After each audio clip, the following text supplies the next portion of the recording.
little bit late, but that's how I do. Yeah, just kind of getting shit situated. It's been a very hectic week. So, plus I'm trying to do like two of these kind of things at the same time, doing this and doing the whole kind of Facebook Live stuff at the same time. So it is what it is. So I have the YouTubes going. Hopefully it looks good. Hopefully you guys hear me. Hopefully everything works. Let me know all that shit, and I'm gonna go set up the old Instagrams while you guys are waiting and stuff like that. So let's see what this has going on, and we'll do oh, fucking everything up over here. Oh, not there. And we'll go live there. So yeah. Hey, how you doing? Fucking what are you gonna Instagram? How you doing, Instagram? Yeah, this is doing these kind of. Hey, how is everyone new to the beer review? Loud and clear. What's going on? loud and clear, YouTube. Thanks very much, Ryan, for saying that shit. So it's always nice to know people are there. Yeah, I'm trying to get this camera just angled just slightly better. So, what's going on, man? Forge Works, come fucking checking in, making that killer fucking bottle opener that I had not too long ago. So hopefully this is all working. I am trying to get this so you guys can actually see what the fuck I'm doing, see what the fuck I'm drinking, all that kind of fun stuff. So we'll see what's what. Do that. This is a mystery beer, by the way. Mystery beer shouldn't be that strong. I think that's actually gonna not work out. So let's just do this anyway. Yeah, what's going on? How you doing out there, lanes of the magic internets? I know I'm doing pretty good. It looks like the fucking YouTube fucking feed looks like hot fucking garbage, by the way. I don't know why it looks like that. I apologize for anybody if it actually looks as bad as it seems on my end of things. But yeah, like I said, I just figured I'd be a glutton for punishment and actually do what's going on, Lakeshore? Okay, good, Brandon. Thank you very much for the heads up. I try to do like a YouTube and the Instagram live thing at the same time. I probably shouldn't do this kind of shit because there's just too much information happening at one time, which is probably not the best thing for my neurotic, crazy fucking mind. But we're gonna do it anyway. So anyway, I think we have shit situated the way I like it now. So there you go. This is bizarro. I can't believe I'm doing this shit. I have my buddy sitting right here laughing his ass up at me. Looks okay except for the big ugly gorilla on screen. That is fucking accurate. That's about the most fucking accurate shit I've ever heard in my fucking life. So cheers for you for fucking bringing that shit up. Homebrew time. That's right, buddy. It is homebrew time. I'm drinking a little homebrew from Brewster's Ales. I'm from down Florida way. He sent me, what's going on, Dylan? He sent me up a couple of homebrew jams, and this is the first one I cracked at him, and it's pretty fucking good. Hey, Matt, what are some of your favorite go-to summer chuggers? Let's jump into the questions. Let's do that. We'll actually just jump into it. I have a bunch of things I'm going to talk about. Got my little iPad here with a little bit of subject matter, but summer chuggers, man. Summer chuggers, you're talking about my favorite shit in the history of mankind. Summer chuggers are near and dear to my heart. They're exactly what I want in my life when it comes to fucking beer. And man, I mean that's a fucking loaded question. I don't actually know how to fucking answer that. I mean, God, what's a great summer chugger? I'm asking. Right here. Well, yeah, this 17% heavy Molotov heavy from Evil Twin, such the great summer chugger. No, honestly, I'm trying to think of the stuff that I buy that I actually drink when like I'm playing video games. And Arkham B83, whatever that is, Rakim B83. Thanks very much. I appreciate the views and the watch and whatnot. Joe from Beer Patrol actually just chimed in on YouTube saying a ruby red summer kolsch equals great summer crusher. Sons? Well, first off, the summer crusher of the year has been Natterdays from Natural Ice. I mean, that beer has actually taken off like a fucking rocket. I know fucking high-end fucking brewers, snobby brewers. I know fucking white trash. I know fucking beer snobs and uppity motherfuckers that are chugging that beer like it's going out of style. So Natterdays is fucking probably the quintessential summer chugger of this season. It's not mine. I have some in the fridge. I've drank a couple of them. They're quite nice. But honestly, when it comes down to brass tacks for me, it's going to be some version of a Pilsner or Lager or Kolsch. I'll tell you what. What was it? It was the holiday. Hey, what's going on, Dimitri? And what was it? Brian Klein. I had a lemon. Nat Brat. By the way, there's a better 50-50 chance I may be able to come to the beer tubers get together. You better fucking come, motherfucker. We're chugging Natterdays all day long, Joe.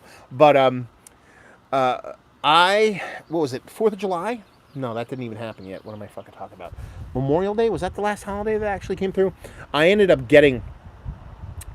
You're okay because you're a gooner. Man, I didn't realize I have this much fucking activity going on. It's kind of crazy. But for Memorial Day, I went to a local beer store.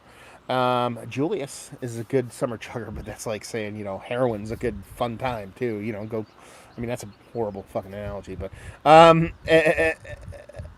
anyway, I missed that one, Joe. I actually don't know. There we go. 4th of July question: are you confirmed time traveler, Matt? Yes, I am confirmed time travel. That's a fact. But I went to a local beer distributor and I was trying to find something to drink, and I came up across a Solemn Oath Brewing out of Chicago with their Kolsch. I've had a couple of their beers before from a viewer from out Chicago way. He actually sent me some really cool beer from them. The beers were quite nice, but at the same time, the cans art was awesome. It was like, it's kind of like True and shit like that. It was all like metalhead shit. Did you get some of this? Okay. And it was fucking awesome. So anything that's really just kind of well done, Pilsner, Kolsch, Lager, all that kind of shit. But also at a very decent price point. Your other half, $17, $18 a 4-pack for Pilsner is kind of poopy. I don't want to fuck with that shit, even though my buddy Keith will fucking bring it to me and I drink it anyway. But then you have Trillium. They released 4-packs of Pounders at, I think it was 10 or 10.50 for their Pilsner. I can kind of get down with that. So not to cop out on a specific one. If I want to get to Summer Crusher and I want something a little bit more vibrant, I'm going to tell you right now, I do really dig on Hazy Little Thing from Sierra Nevada. That is probably my go-to. Okay, I want to drink some beers and I want a little bit of hop expression, but I don't want to go over the top. I want to have a relatively low ABV. I dig on that. A lot of the lower cal. I remember you, dude. Dulm on YouTube is like, you don't remember me. I remember. We're Facebook BFS, homie. I know exactly who you are. Yeah, like Hazy Thing, man. I dig that. But a lot of those lower cal ones that are coming out now, like a Slightly Mighty, I called it Slighty Mighty in the fucking review because I'm fucking dyslexic. But a lot of those lower cal ones, I've tried a couple of them, and they just don't do it for me. I have a couple in the fridge. My brother's coming up from Myrtle Beach. He's going to be here today. So this is going to go till about 5:30 and then be Kutskis. I'll try a couple more of them. But summer chuggers, Pilsners, Lagers, Kolsch, or shit beer. Give me, dude, Memorial Day, I drank a bunch of fucking High Life. You know what I mean? Shit like that does it for me. So, not going to get too highbrow on that stuff. Anyway, let's go back. I'm going to go over Instagram here and try to catch a couple things that I missed. We did the whole summer chuggers thing.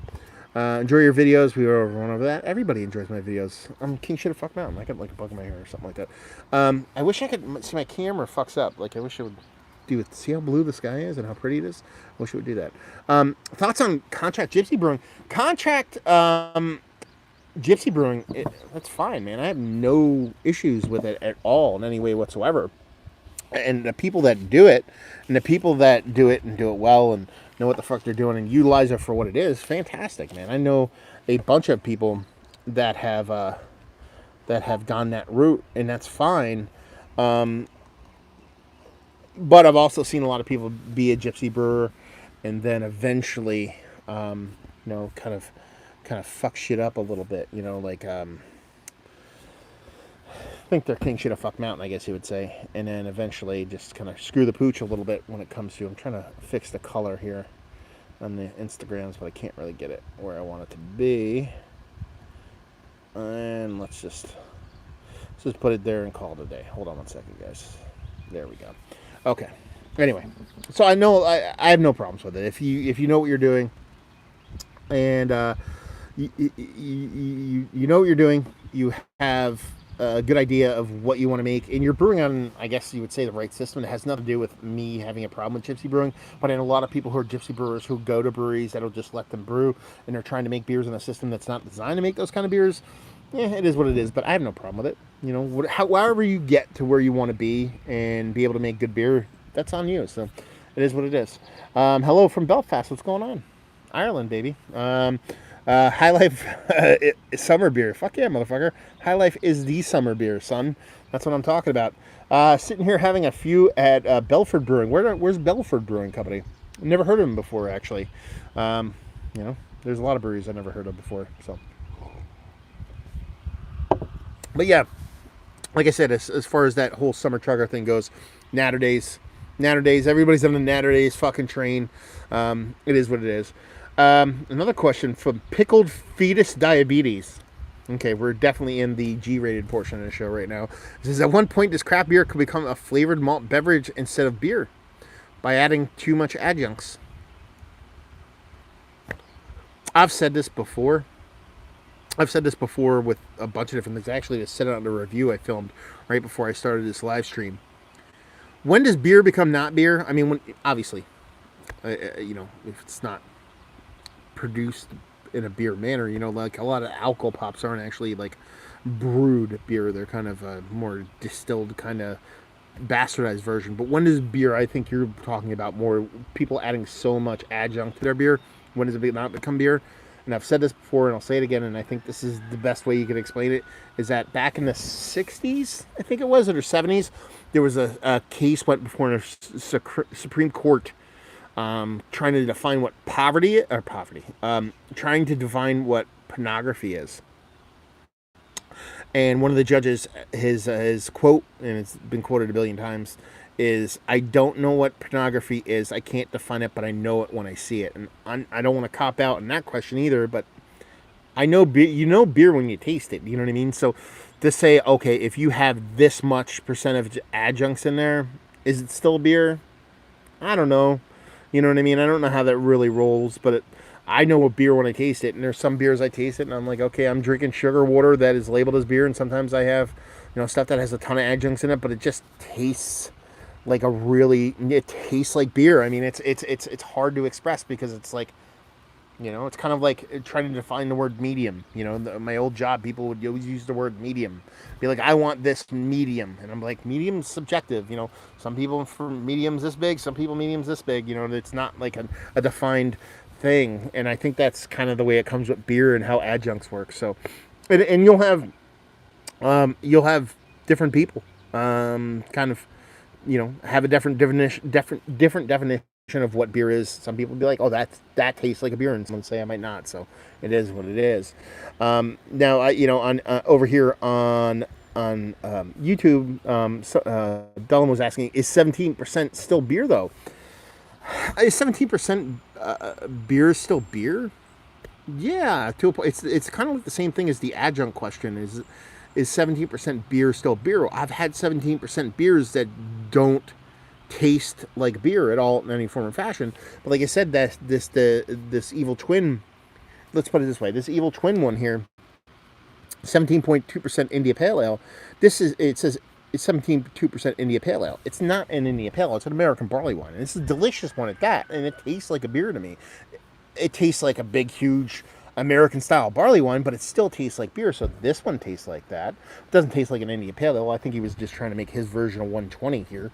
So it kind of makes sense because, you know, 120 tries to pull the same shit, but it's not. It's American barley wine. It's not an IPA.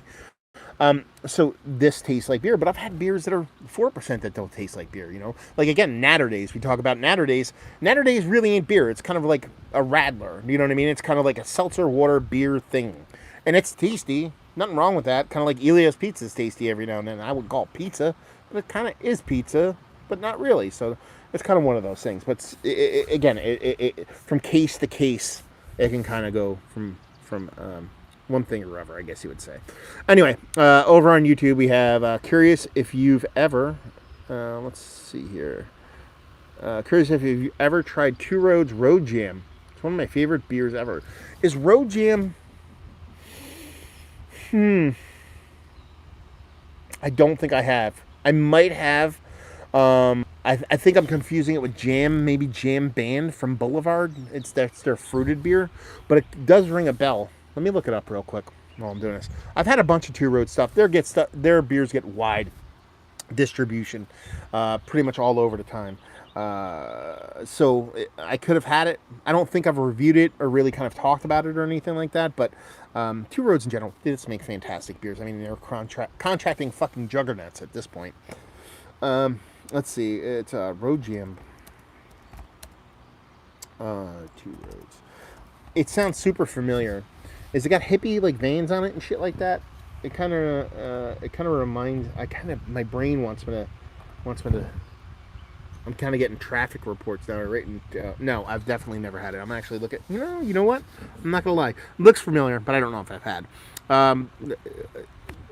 Two Roads is a great brewery. I've actually still haven't visited there. I really feel kind of bummed because it's one of the places I've always wanted to go to. But I mean, Phil Markowski is kind of king shit of fuck mountain when it comes to saison and kind of yeast driven beers. And when I used to do the radio show that I had the lucky to sit down and talk with him on a couple occasions on the old radio show. And maybe not the most electric guy to interview. Definitely super knowledgeable and super fun to listen to talk about beer. So the dude knows what he's doing when it comes to beer, regardless of I think pretty much style or anything like that. So I mean, they make fantastic beers, and to contract that many beers, even though you have a ton of breweries go in there and dial in their own recipes to be able to produce those kind of beers, it's almost as impressive, if not more impressive, than a lot of the bigger kind of macro breweries. Take it for what you will, for people to get Budweiser and whatnot to be that consistent globally. For Two Roads to be able to produce so many different variations of beer and do it so well is fucking awesome, man. So when you taste it, man. That's right, Tony. It's kind of how beer rolls. So there you go. Anyway, man, we jumped into questions real quick. A little bit of a lull. You're more welcome. Fire them off. I might actually get to them at once at this 1 minute or another. But Pickled Fetus Diabetes back again with another question. What's your favorite beer? Thomas Hardy Ale. There you go. That's my favorite beer. I don't know what else to tell you. It's been my default for years, so I will just keep kind of defaulting to that. Have you ever had a beer that was too hoppy? No. I don't think I've ever had a beer that's too hoppy. I've had a beer that I don't like that happened to be really hoppy, but I don't know if... No, you know what? I don't know if too hoppy is the right word, though. I've had beers that have been like super duper duper green.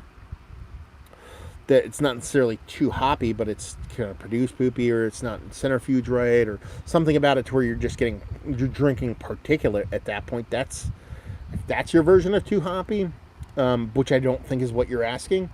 Yes, but it's something that has too much hops in it. I wouldn't say there's something I didn't like. Maybe it wasn't my cup of tea, but it probably a fun experience. Let's put it that way. So, yeah. Your Anchorage bundle has been shipped. Ooh, a little bit of Anchorage deliciousness coming my way. Thank you very much, brother.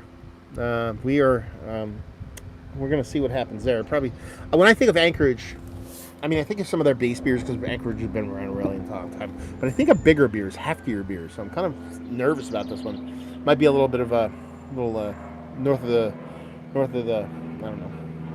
the border. Does that make sense? Because that's Canada. Anchorage, United States. Alaskan blackouts coming in. How about that? That makes more sense for me. So, just to kind of get into the shit that I want to talk about. I don't realize how much I fucking missed Anthony Bourdain until today. Because today's the day he died. It's been a year since he died. And that motherfucker, I love that motherfucker. When I sit here and yammer into the camera and do the things I do, a lot of it probably comes from reading his books and then having a show. Not that I'm not a beanpole ex-heroin addict. I am what I am.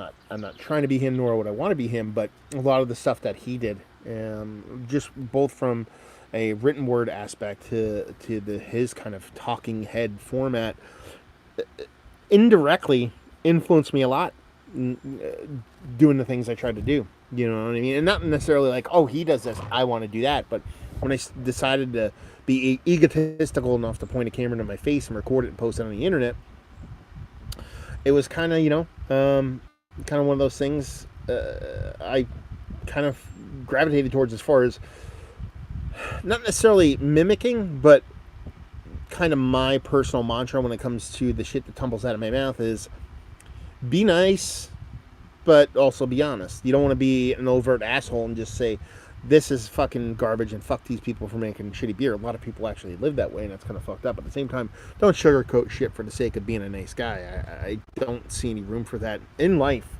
Kind of why people think I'm probably an asshole in life or in general. And that's kind of what appealed me when I finally picked up his books and then kind of got into that kind of realm. Lay over here was talking about actually meeting him and stuff like that. And, I met him a couple times, and by meeting, I mean, been in a room with him when he's been signing things. So it's not like I actually sat down and talked with the guy. I would have fucking given my last testicle to do that. But yeah, it's kind of a bummer, but it also makes you reflect, on life and shit in general, life, my personal, kind of shit going on in my life with some family members, and then, people that you definitely looked at for inspiration. And when it comes to, shit like this is, I don't know, kind of makes you fucking kind of smile and enjoy life. Like I said, earlier in this, one of my brothers, I haven't seen him since I got married, so it's been over a year, because he lives down south. He's coming up and he's on his way here now. I can't wait to just sit out by the view. We call it the view. You guys seen it in my videos, and just chug some beers, and that's kind of, it's going to be a great fucking thing to do that. So kind of looking forward to it. A vacation. I just got back from vacation. If you call going to the New Jersey Shore vacation, I don't know if, holy shit. That's pretty, we have over here on YouTube, we have Work From Home said, I gave up dope and pills for good beer. Fucking right on you, brother. That's a hard fucking transition, and, again, it was one of the things why, one of the things that really kind of interested me about what Bourdain did was, he was a heroin addict and he was a junkie. And he got, not only did he get out of it, but he found the ability to enjoy, occasional joint or, a nice beer without being able to go sideways back into that fucking downward spiral of fucking horrificness. I've had several friends die from fucking going down that route. I've lost friends both in real life and actual death, and just having to put them out of my lives, because after you try to help people like that, it just can become so shitty. So for him to be able to not just give that up, but be able to actually still enjoy those things, I fucking kudos to you, dude. I don't know if I could do that. If I got to the point where I was like a crazy, junkie or something like that, I think I would be one of those people. If I just drank one beer, I'd be immediately looking for something to get me rip-roaring fucking rip. So props to you, homie, because that's pretty fucking awesome. Ladies, like, when you come down to Philly, I'd love to meet you up at Tired Hands Brewery, Philly. Also, thoughts on Andrew Zimmerman. I fucking hate Philly, dude. Like, straight up. I'm not a fan. I don't hate Philly. I just don't like it. Everybody talks like a Valley girl, but kind of from Philly. And that's just not women. It's men, dogs, and females, and the whole night. And there's something about it. Like, when I was kind of growing up, I was a musician for years. I always hated the music scene in Philly. They were more into kind of like pomp and fucking like kind of show, as opposed to whatever. I'm a Yankees fan. And there's always that inferiority complex that Philly has versus New York. So just never my thing. That being said, I got to get back to Philly. I actually do, because there's a couple of breweries down there that I actually want to hit. I love going to Tired Hands, actually, grabbing a beer and grabbing some food. I think their beer is infinitely better at the tap room than it is in the cans, more often than not, especially nowadays. And there's some great breweries in Philly. I mean, Fermentary Form is one of my favorite breweries out there. So just to actually go down there and check them out. Forest and Maine, you want to go chug fucking 4% cask ale for 5 hours? I'm your fucking guy. So yeah, I'll be down there soon enough. When I do, I'll definitely reach out, man, because it should be soon enough. Hopefully soon enough. And Zimmerman, I've never been a Zimmerman guy. I view him as like, I don't know. I view him more as like, you ever watch? And not that I never watch his show. Not that I never watched his show, but he just came off more like, how do I put it? I don't know. You ever watch a movie that has no plot or no substance, but you're just like, that was good? Kind of like a pop junkie kind of way. That's kind of how I view Zimmerman. Never really brought anything to the table for me as far as like, I'm not going to say never because you always learn something, but I rarely watched him and came away going, or that's interesting. I need to think about that or learn something. I was more like, hey, that was fun to watch. Or, well, hey, he ate fucking a cow's asshole. Great. Whereas Bourdain, I feel like there was just a little bit of I don't know, wisdom imparted from time to time. Let's see. Go back to the YouTubes. I had a couple people throw a bunch of shit out here. Let's see. I said Tony Mazza was asking, are you a Single Cut fan? People seem to hate on them, but all their stuff is solid. I really enjoy Single Cut. The biggest problem I have with Single Cut have always been their price point. Their price point has always been fucking bonkers crazy. They've gotten much, much better, especially since they went up to, what was it, the old Schmaltz facility, I think it was.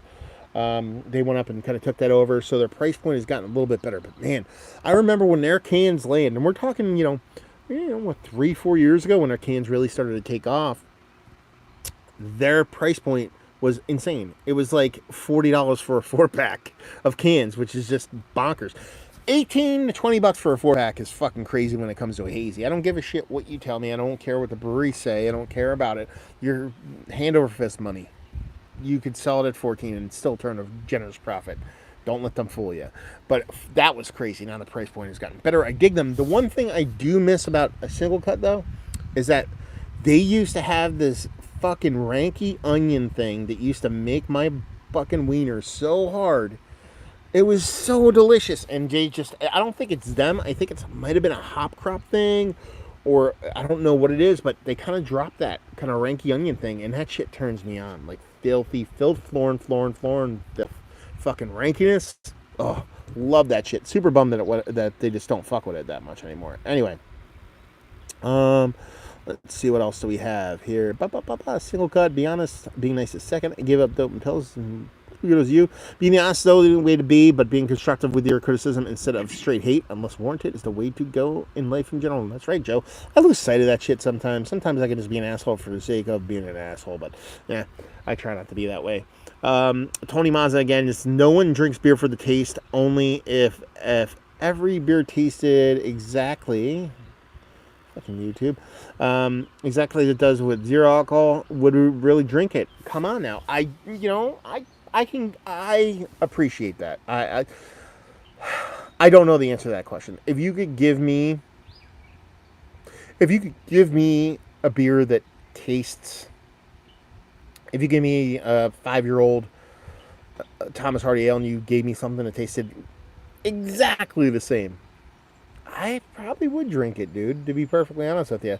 Listen, I don't know. I mean, a lot of people drink, like, sugar-free shit, fake this, fake that, vegans. Come on now. I mean, they eat fucking meatballs and hoagies and fucking burgers and shit, and it's not meat. So, there's a world for that, and I think it exists. Let's put it this way. I'm not saying I hate on being drunk. I love being tipsy. It's pretty fucking fun. I don't know if you people out there know this. I know you're tuning into a beer fucking live thing right now. I'm going to let you in on a little secret. Being tipsy's kind of fun.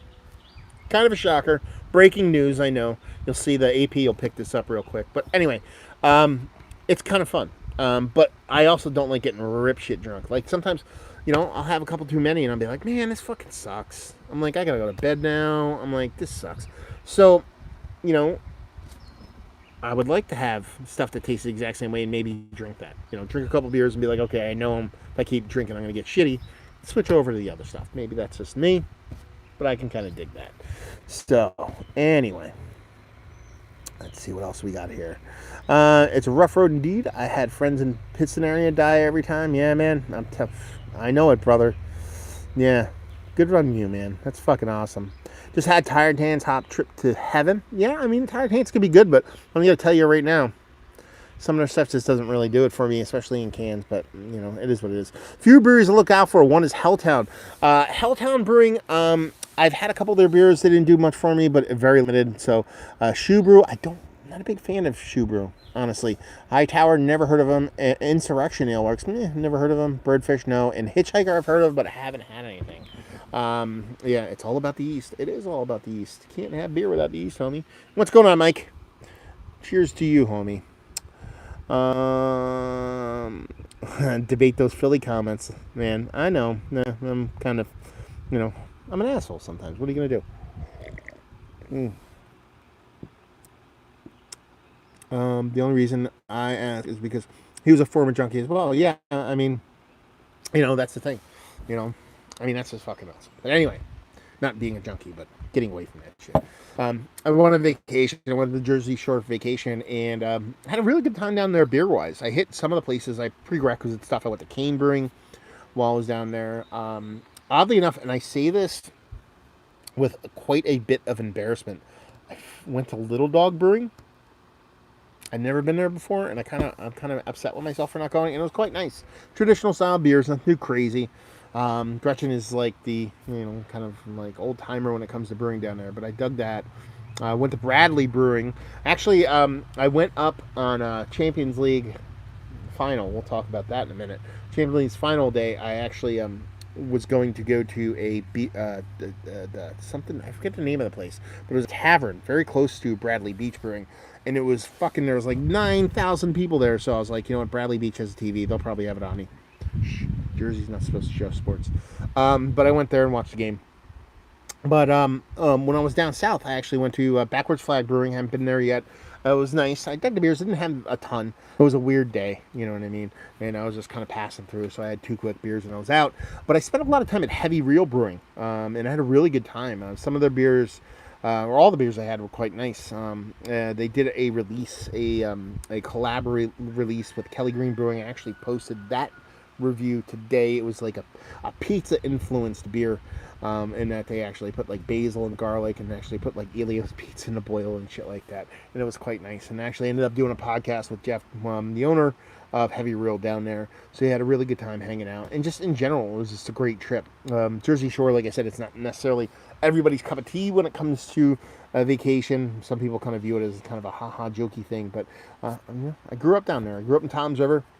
Born in Point Pleasant, grew up in Brick, moved to Toms River, then moved up here to the northeastern Pennsylvania, North Jersey area.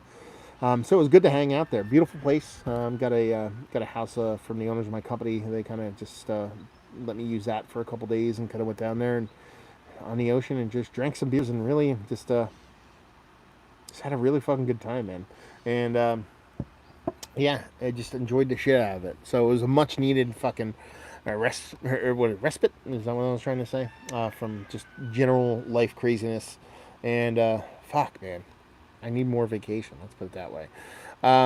Mike was like, Icarus is currently killing it, agreed or no. Yeah, dude, Jason, I dig, you know, I did a podcast with him. God, how long has it been now? It hasn't been a year, has it? God, it's been a long time. Did a podcast with Jason at Icarus, and I dig what they're doing. I mean, they got their hazy game on lock, but they do. I mean, I've had Doppelbocks from Icarus. I've had, base stouts, the barrel-aged stout, the pastry stouts, and everything in between. So, yeah, I've really dug what they've done. Actually, you know what? Speaking of that, you do me a favor, dude. You go grab me a glass. I'll drink it. Let's do it. Let me crack an Icarus beer I never had before. How about we do that? No, just like no, that one. If that one, there should be another one of those floating around in there. We'll do a live video. We'll do a live Icarus beer, kind of like a hangout, semi beer review, a little Bang Kitty here. Never had this before. I was actually very intrigued by this. I was going to do this before I came on the air. Do you need a rinse to wash? No, you don't have to rinse it. It'll look like Dirty Glass Mafia, but I don't give a fuck. Glass is clean. It's just, it is what it is. But yeah, Bang Kitty. Yeah. Let me look up a little bit of this. Anyway, back to the whole Jersey thing. The one place I actually didn't go when I was down there was fucking Icarus. I was super pissed, and I enjoy it down there, and it wasn't far. Like, I was staying in Seaside Park, which is not far at all. But honestly, it was a vacation with my wife. I didn't try to make it a beer thing. It can turn into a beer thing a lot of times. That tends to happen from time to time. I tried not to make it a beer thing. But, it kind of happens every now and then. So, let's see. I don't think there's really much to look up about this beer. It has it written on here. It's an India Pale Ale with lactose, coconut, lemongrass, basil, and Thai chili. So the fact that you get a little bit of soft chili vibes going on in the sucker is just, I don't know. It kind of has me intrigued. This comes courtesy of Gordon. Gordon is a Jersey brethren. He sends me off beers every now and then. So let's crack this open and tell you guys what I think about it. And we'll talk about Jersey beer in general because it's always good discussion because, ABC. Ooh, this can's all fucked up. I don't know. Ooh, I thought I was just going to cut the fuck out of my finger right there. Jersey beer, it is what it is. The ABC kind of came down with their ruling, and it's like New Jersey's kind of liquor control board, or whatever you want to call it. How do I do this? There we go. There you go. You guys can see the beer I'm drinking. Look at that. It's fancy. Not much of a head on there. Now, it's rich, it's turbid, it's orange at the bottom. It looks like it has heft to it because you can actually see there's like layers. It's like clear. I'm not giving you the middle finger. Now I am, though. It's like kind of lighter to darker. Now you can be like, that's a light thing. Well, it's pretty uniform shape-wise, and it's a little bit denser down here, but, I mean, it looks like it has a heft to it. There's not much of a head to it, but you're talking about having what? Coconut will kill fucking heads like crazy. Like, the oils in coconut can actually knock it out. So I'm assuming that's what the case is here. But you're also talking about lemongrass, basil, and chili. So you talk about tossing 8 billion different adjuncts into a beer for the head to kind of die really quick. It's not out of the ordinary. And plus, you give it a swirl, you get your little head back. There you go. Pro tip. Honestly, it smells like a big, sweet 8% hazy. It doesn't smell like blowing your face off with hops, but at the same time it has a nice citrus thing. That lemongrass seems to be coming through. That's probably a marrying between a citrus hop and the actual lemongrass. But I'm not getting like a spicy chilliness. I'm not getting basil, which usually can be pretty fucking aggressive in a beer. And I'm not getting coconut. Really, it smells like a lemon lime, lemon leaning, hefty kind of hazy kind of IPA. Not necessarily a bad thing. Let's dive in. Cheers.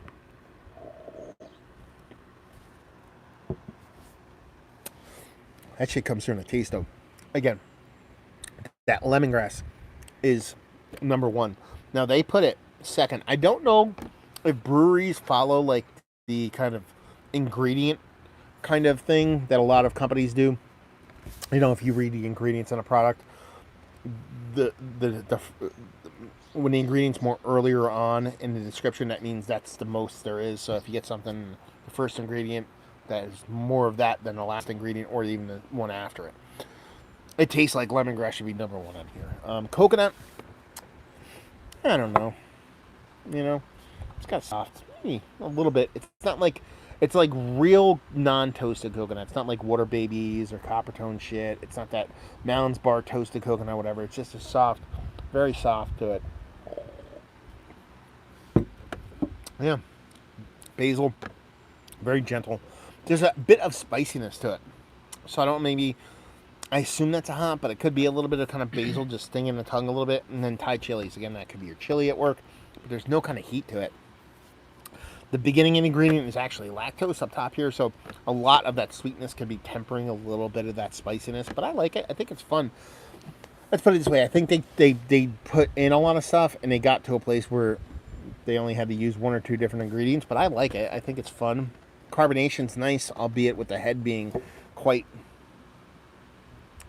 nothing, due to what I assume is the kind of coconut just killing that off. Each sip, the basil comes through a little bit more. But no, it's delicious. I mean, listen, Icarus is quickly becoming one of the more kind of fantastical breweries in Jersey. Not just because their hazy game, which I said previously, is on lock, but they're also making a lot of different beers and they're making them really well. They're expanding. They're becoming a bigger brewery. So they're going to be bringing a lot of fun stuff to the table. And you know, they're helmed by a pretty good dude. You know, when I sat down and talked to Jason, he was hilarious. It was weird because it was a little bit touchy go, kind of like a boxing match at first. You don't really know the people. Sometimes you go into an interview with somebody, you don't really know them all that much, so you're kind of unsure of where you can go. Can you curse? Can you be a little bit blue? What can you do? And it ended up being a fun one, hanging out, and it's just a really good dude. So it's not how do I put it? There's not a big surprise when a really good person makes really good beer. More time often than not, you meet a shit person, they make shit beer.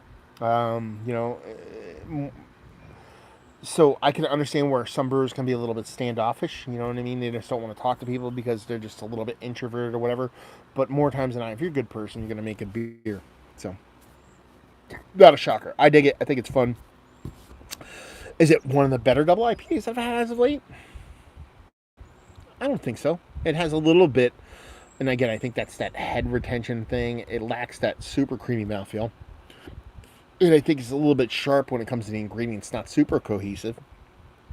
Or super melded together, I should say. But a tasty beer nonetheless. I dig it. I think it's fun. Yeah, done and done. And I don't know if this is something you can actually get off shelves. I assume. I know a lot of Icarus' stuff finds its way into a shelf. I don't know if this one does, but a lot of their stuff does. But like I said, they're expanding. They're becoming bigger breweries. You're going to start seeing a lot more of their stuff on shelves. But fun brewery to go to, too. Great tap room. They always have nice music going. I know they used to have a food truck out every single time.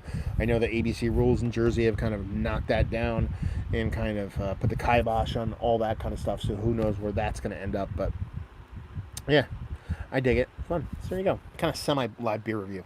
Just me kind of talking. So someone brought up Icarus. That's what you get. So anyway, back to the show. You want to try that?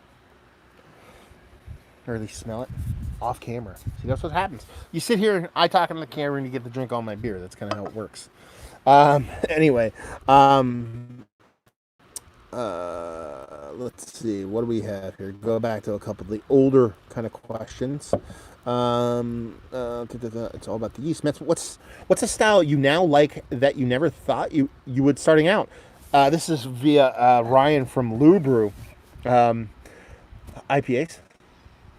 That's it, man. Straight up motherfucking IPAs. Listen, and what's going on, Paul? Paul from PA Brew News just jumped into Instagram. Yeah, man. IPAs. Listen, I am a new school IPA guy. I can get down with an old school West Coast IPA. That shit can kind of do it for me. But it just, man, old school IPAs, really, I wasn't a fan. Now, my palate evolved, but also hops evolved. The brewing, the way beers are brewed, how they're made, all those things kind of evolved and changed over time. So, like, legitimately, when I got into beer, and we're talking 99, 2000, the IPAs did nothing for me. Nothing.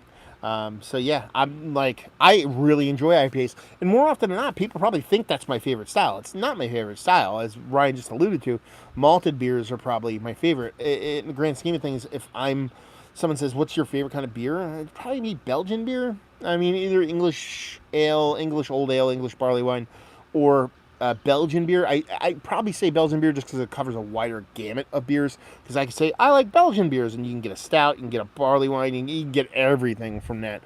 But more Belgian stuff. So, but I do so many hazies, I do so many IPAs, because a good portion of the amount of beer that I review comes from viewers, or comes from breweries. So I actually don't buy a lot of my review beer nowadays just because I'm lucky enough to where people send a lot of shit off. And more often than not, whether it's a viewer or whether it's a brewery, they want to kind of showcase what they believe is their best beer. And since hazy IPAs New School IPAs are the most popular beer by and far in today's world. That's more times than not, it tends to be the beer I get in the mail. So that's why I end up covering those a lot. I go out of my way to sprinkle in other ones. I go in to sprinkle in a little homebrew, a little bit of saison, a lot of different stuff. But those are the ones I do the most because that's what I end up getting. But in the grand scheme of things, Belgian beers now kind of on the nose. The what? I thought you were going to say Rosh beer. Oh, Rosh beer. Well, my buddy over here was going to say, he thought I was going to say Rosh beer because I'm not a big fan of Rosh beer. But I just re-reviewed the Acha Schlenkeler Rosh beer and their Doppelbock. I really enjoy those beers, but let's put it this way. I hated Rosh beer as much as I hated IPAs 20 plus years ago. I now like IPAs more than I like Rosh beer. So it's neck and neck, but in the grand scheme of things, I mean, you're talking about I drank 2 in the past 10 years and last week, and I like them. So I'm not going to sit here and say, oh, now I love them. You know what I mean? I had 2 of the world's best versions of a Rosh beer. Was it what you loved or what you hated and now love? Yeah, that was the question. You know what I mean? When I got into it, this is my buddy and my buddy Ryan. I don't know if you ever met Ryan before. You probably did. He was at the old Soul releases and stuff like that. Anyway, have you Springfield Brewing, Mother's Brewing? I've heard of Mother's Brewing. Never had anything from them. Lou Brew again. I figured you're a malt master. I wouldn't say I'm a malt master. Maybe a malt master baiter. Have you always liked saison? I've always liked saison. Yeah. Oh man. I have Craig from Kent Beer Reviews. Asking that question. I've always loved saison. That's like when I got into beer. You know, I got into Belgian beers and quickly became a saison fan. I mean, it just works. I mean, that's what I'm kind of drinking. This is more like a Belgian table beer. Anything else right now? But man, saison is where it's at. And saison is my favorite beer. Like when someone asked earlier, what is my favorite beer? As in, what is my favorite beer? Singular. I said Thomas Hardy Ale. I dig that. That's like, I love it because I like it when it's fresh. You know, a lot of people like it aged, but I like it when it's fresh. And I like the progression. I like the way it changes over time and how it evolves into something quite a bit different. So it is by far and away one of my favorite beers. But if you were to say, what is your favorite style of beer, it's gonna be saison. And it's a weird thing because it took me a while to actually realize that, because I would drink them, and every time I had a saison, like a good one, like a legit kind of, you know, not necessarily like a mixed culture or wild saison, but something that had a bit of character in its yeast. I mean, that's kind of saison to a T, but not a generic saison. I mean, Tank 7 is delicious. Every time I have that beer, I go, why the fuck am I not drinking more Tank 7? That's what I say to myself every time I drink a Tank 7. But I did that for so long. I would drink a saison and go, oh my God, this is fucking fantastic. And then next time I would go out to a beer store or whatever, I'd pass these on and be like, I'll get that next time. And then I'd pick up something I'd never heard of before. You know, that tick culture that kind of infects all of us at the time or whatever. Not that I use Untapped, but you know what I'm saying. You always want to try new flavors. And I always go back to the saison. Always go back, and fuck. And then what was it? Maybe about 6 months ago, I go, why the fuck am I not drinking more saison? You know what I mean? Like, this is my favorite shit in the world. I need to drink more of it. So, yeah, saison is by far and away. I mean, that's probably my desert island beer. Not necessarily. Well, maybe not saison. Might be Belgian golden ale. Might be my. I don't want to go to like big like Still Nacht or anything like that as my desert island beer. But if someone everybody asks you that kind of question, what beer would you bring if you live in a desert island? Like, I put way too much thought into that fucking question, and it might something like in that Stille Nacht vein, because in my breed, if I take like a Belgian golden, like a 6 to 7% Belgian golden ale, and you bring that to a desert island, like this is the only beer you can have.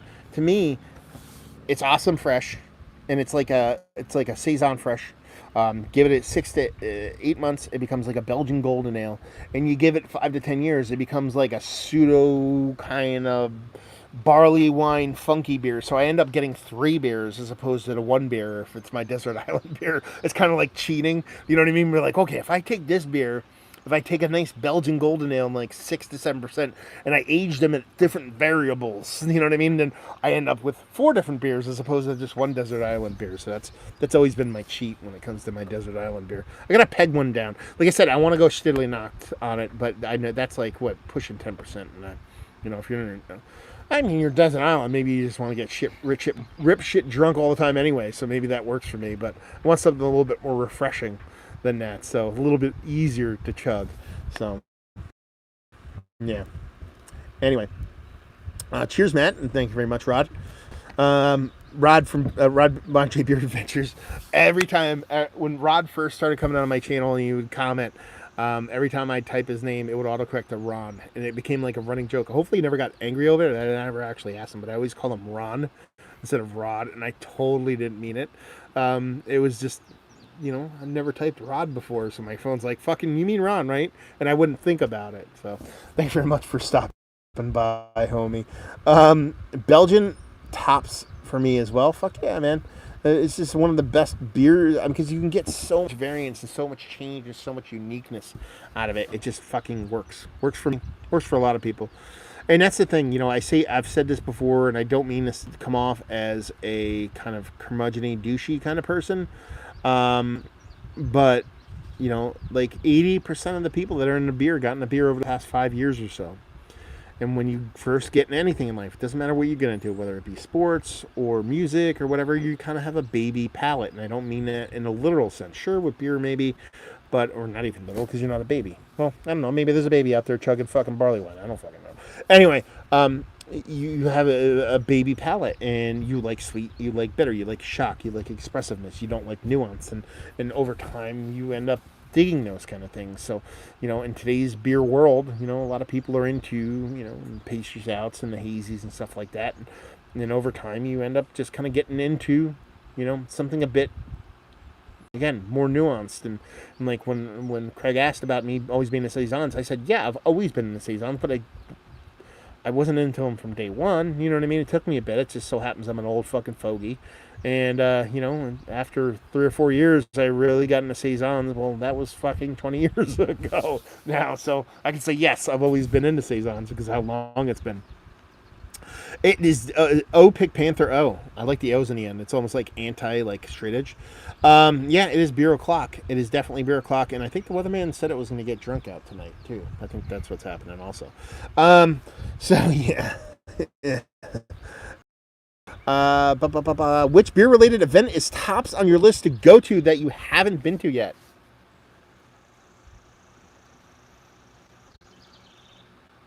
What beer event is on my list to go to that I haven't been to yet? I don't go to a lot of beer events, man. I really don't fuck with beer events all that much.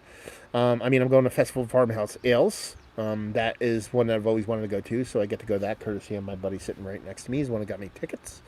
I'll be going to Shelton Brothers Fest this year. Doing an interview with Joe Shelton and maybe a couple brewers up there in October up in the Buffalo way. So I've always wanted to go to that one. Honestly, and this is a little bit of maybe, I don't know how to put it this way, because there's a bunch. There's like, Mikkeller Copenhagen that just went by. I know a couple of people that have said that's pretty fantastic. The Firestone Walkers Festival is supposed to be like bonkers good. What beer event I really want to go to, and this is kind of, I don't know if this is cheating or not, is I want to be a judge at JABF. I would love to be in that room, just to fucking be there, And I'm sure it's not that hard to fucking get in there and be a judge in GABF if we could do it, but just getting out to Colorado, every year I get press credentials. I just don't go because I don't have the fucking time. But it would be fun to do that. I'd like to be, in the room. Not necessarily. I mean, it would be great to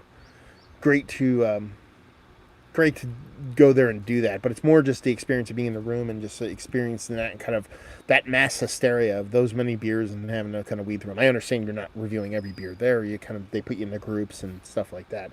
Other than that, I've always wanted to go to. I wanted to do the whole weekend at Belgian Comes to Cooperstown up in Omegang, where they do like the whole weekend. Like not go up on Saturday. Like go up and go to the beer dinner early and spend the whole weekend there. I've always wanted to go to Savor down in DC and do that. That's always been something cool. So there's a bunch I've wanted to go to. But, the hard part about that is I'm really fucking lazy. Really fucking lazy. So that kind of puts a kibosh in all that shit. So Tiger Fan 82, yo, what's going on, motherfucker? Let's see, what else do we have here? Let's see, awesome beer clock, drinking on some two-hearted ale from Bell's. Two-hearted, that shit fuck you up like Percocet, man. Like, that's like, you talk about OG status level fucking bonkersness. Like, I've had some dicey times because of two-hearted. In a good way. And again, in a good way. That whole kind of getting drunk thing.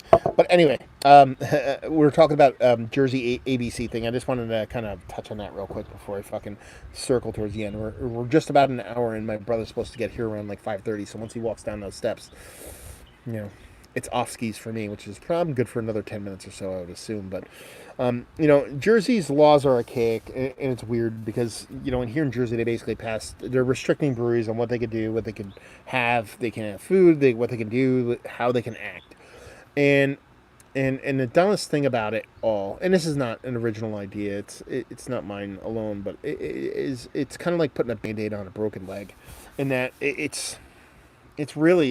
keep restricting breweries because they want the cusp of it. The most generic way I could put it, and I'm not trying to get nuanced on it, is that basically a liquor license costs a lot of money and a brewer license costs a little, so the people with the liquor license don't want the brewer license people to have the same rights that they do. That's super generic. I know there's way more nuance to it than that, but that's, for those who don't know, that's the argument. So there's all these restrictions to keep them from doing all the things the people up there can do. And they keep restricting the breweries, trying to find a way to appease everybody while restricting those breweries. In the grand scheme of things, you need to fix up here. You need to basically, the people who have liquor licenses assume their liquor license is worth a ton of money. I'm not saying it's worth a ton of money, but they think it's worth a ton of money. Kind of like Medallion from a cabbie. Talk to them about Uber and shit and see how that worked out for them. But they're being so, and that's why they're fighting so hard, I assume, but they're being so headstrong about what they're allowed to do. And nobody's stressing that. So, I mean, in the grand scheme of things, people have asked this a bunch of times, and I figured I'd just float it out there. And like I said, this is not a unique idea. Other people have said it, is that you just basically need to figure out how to pay off the top to get there, so they don't feel like they're losing out if they're on the same playing field as a brewery. That's it. That's how you need to figure that out. Whether it be a monthly stipend for several years so they get the assumed cost of what their liquor license is worth. It's getting, instead of restricting here and keeping it away from here, you need to figure out how to get them both on the same level.